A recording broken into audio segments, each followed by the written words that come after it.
ورحمة الله وبركاته. معزز سامعین کرام، سندھی نگر اور اطراف سے آئے ہوئے مہمانان نظام اور مدرسہ جامعہ دارالعلوم سندھی نگر کے عزیز طلبہ اور اساتذہ کرام،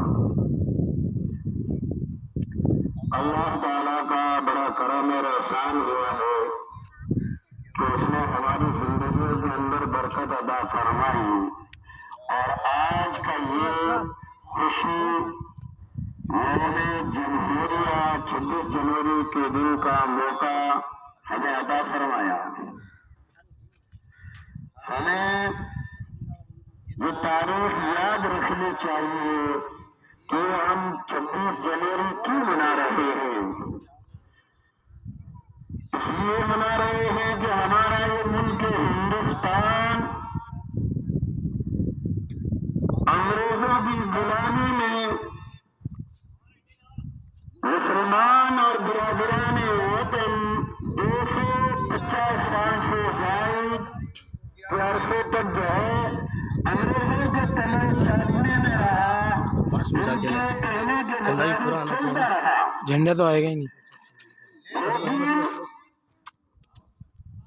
میرے پیارے بچوں اور ابلاس سے آئے ہوئے بزرگ، اسی ملک ہندوستان کے اندر رب کائنات نے ایسے لوگوں میں پیدا فرمایا کہ انگریزوں کی غلامی ان کو برداشت نہیں ہوئی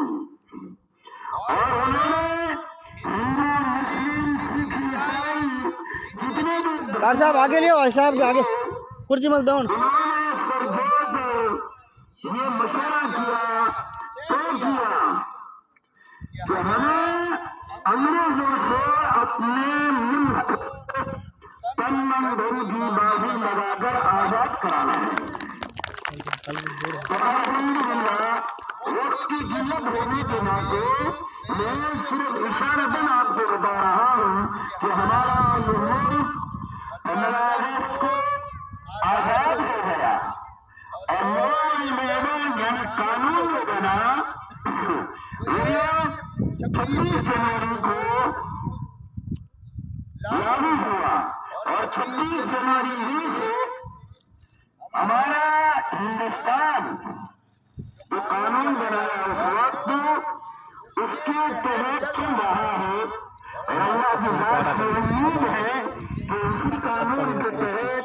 یہ ملک جب تک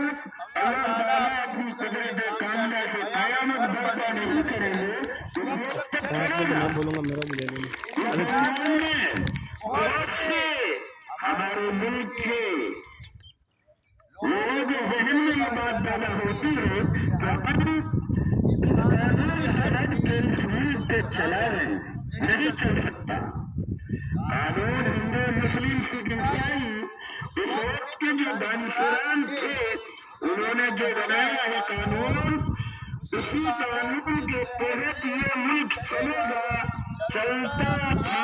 چلتا ہے اور چلتا رہے گا۔ اگر اس کی حیثیت کو بڑھانا چاہے گا تو یہ ملک کی عزت باقی نہیں ہوگی، ملک کے اندر انتشار پیدا ہوگا اور مذہب اسلام انتشار کو پسند نہیں۔ ہماری یہ محنت اور کوشش ہے کہ ہم ہندو مسلم سکھ عیسائی اور جتنے بھی دھرم والے اس ملک کے اندر رہتے ہیں ان سب کے ساتھ بھائی چارے کے ساتھ زندگی گزاریں۔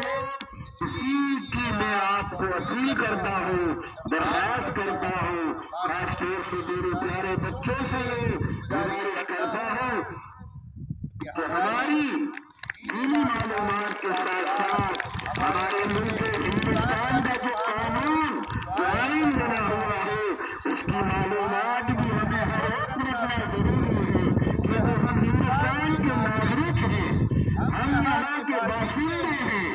ہم یہاں کے حقدار ہیں، ہم کرایہ دار نہیں ہیں، کسی کے بلائے نہیں آئے ہیں، ہم یہاں کے حقدار ہے یہاں کی مٹی کے اندر ہمارے بزرگوں کا خون پسینہ بہا ہے ہمارے بزرگوں نے اس ملک کی خاطر دونوں کی سرحدوں کے پیچھے وقت گزارا ہے اور آئندہ بھی اگر ضرورت پڑے گی تو جس طرح ہمارے سے پہلے گزارے ہیں ہندو ہو مسلم ہو اس ملک کی خاطر اگر ضرورت پڑی تو ہم تن کی بازی لگانے کے لیے تیار ہیں اور ہمیں انشاءاللہ اسی بات کے ساتھ میں اپنی بات کو ختم کرتا ہوں اللہ توفیق اللہ السلام علیکم ورحمۃ اللہ